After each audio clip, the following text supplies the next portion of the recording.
Assalamualaikum warahmatullahi wabarakatuh. Bertemu kembali dengan saya Bidan Mesa Sagita Imaniar, dosen D3 Kebidanan Fikes Universitas Muhammadiyah Tasikmalaya.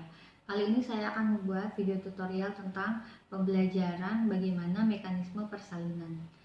Jadi bagaimana janin ini melakukan gerakan-gerakan di dalam panggul ibu sehingga terjadi persalinan. Mudah-mudahan bermanfaat untuk semuanya. Terima kasih.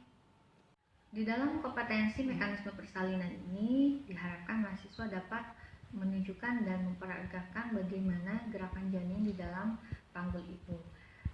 Mekanisme persalinan sendiri itu terdiri dari 7 gerakan janin atau yang lebih dikenal dengan 7 cardinal movement. Yang pertama engagement, yang kedua fleksi, kemudian descensus, putaran paksi dalam, ekstensi, putaran paksi luar, dan ekspulsi.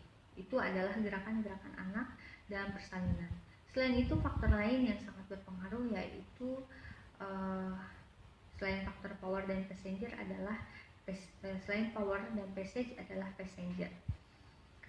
Yang pertama, pada saat ibu bersalin mungkin akan didapatkan hasil pemeriksaan palpasi level terlebih dahulu. Biasanya contoh kasus hasil level 1 di pundus teraba bokong, ya, dengan ciri bagian yang terdapat di pundus yaitu lunak, kurang melentik, dan kurang bundar. Kemudian pada saat melakukan pemeriksaan level 2 terdapat bagian yang memanjang di sebelah kiri ibu. Kemudian pada saat diperiksa level 3 teraba bagian keras, bulat, dan melentik dan sudah masuk PAP. Barulah diukur nanti dengan level 4 seberapa jauh sudah masuk PAP. Kemudian kita dengarkan bunyi DJJ dan selanjutnya hasil melakukan pemeriksaan dalam. Hasil periksa dalam bisa saja diperoleh misalkan purba vagina tidak ada kelainan, porsio tidak teraba, pembukaan lengkap, ketuban negatif, presentasi belakang kepala, posisi ubun-ubun kecil, kiri anterior, sudah berada di Hodge 3, penurunannya tidak teraba bagian kecil dan tidak teraba tali pusat. Nah, disitulah penolong akan menentukan pimpinan persalinan. Nah, selama kala 1 hingga kala 2 itu sebenarnya bayi sedang melakukan proses gerakan mekanisme persalinan normal yang 7 itu. Yang pertama engagement, fleksi, descensus, putaran paksi dalam, ekstensi, putaran paksi luar, dan ekspulsi.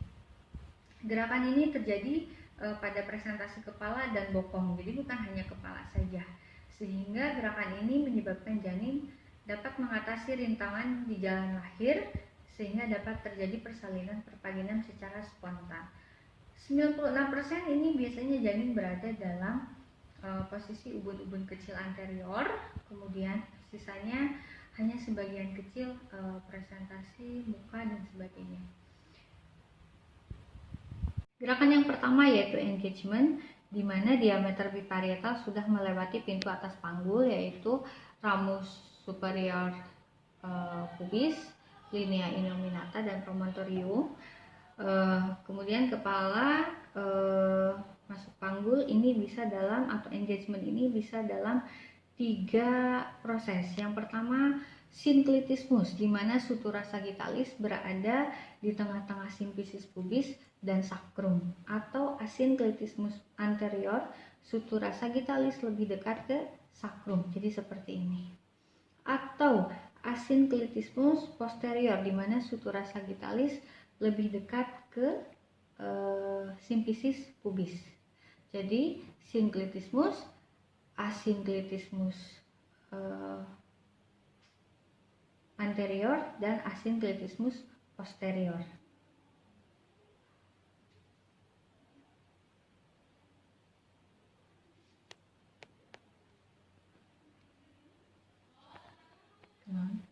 Keheng. Itu biasa diganggu. Keheng bener. Gerakan yang kedua yaitu fleksi, di mana pada saat bayi masuk ke dalam panggul itu yang terjadi adalah diameter fronto-occipito. Kemudian karena diameter panggul, salah satunya diameter panggul yang menyebabkan bayi melakukan adaptasi dengan melakukan fleksi, yaitu dagu menempel ke dada, menekur, sehingga yang tadinya diameter fronto-occipito menjadi suboccipito-bregmatica, sehingga yang menjadi hipomuklionnya adalah belakang kepala atau occipital. Nah, jika terjadi kesempitan panggul, bayi bisa saja menjadi defleksi ataupun defleksi maksimal. Gerakan yang ketiga yaitu descensus. Biasanya engagement ini terjadi sebelum infartu pada nullipara dan tidak berlanjut sampai awal 2. Namun pada multipara biasanya descensus berlangsung bersamaan dengan dilatasi serviks.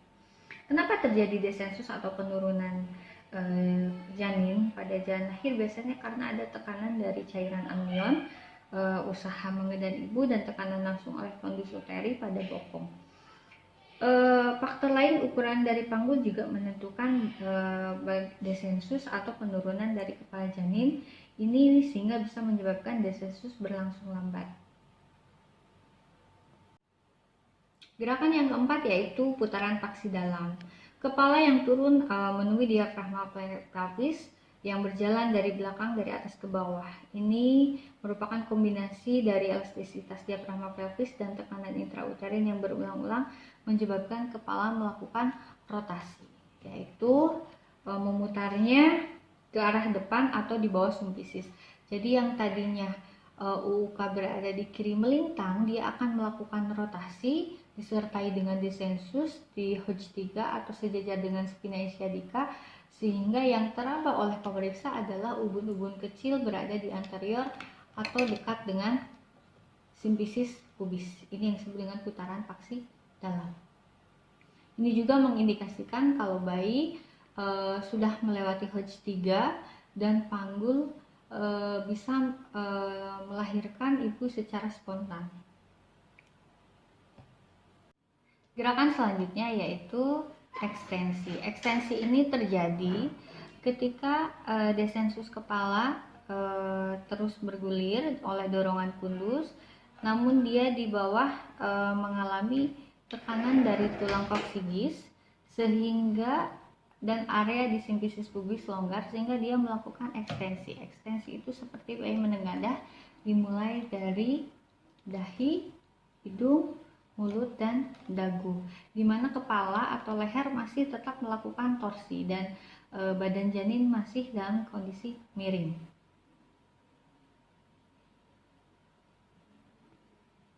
Kepala setelah mengalami ekstensi, dia berada di dasar panggul dan sudah muncul di perinem, dan leher melakukan torsi. Untuk menyesuaikan kembali, maka bayi secara otomatis dia melakukan putaran paksi luar, sehingga untuk membebaskan torsi.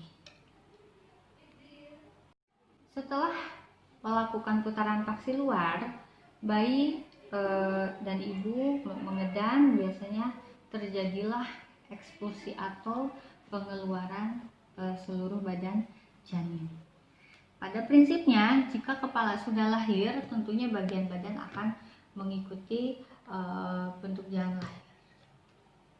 Demikianlah tutorial video tentang mekanisme persalinan.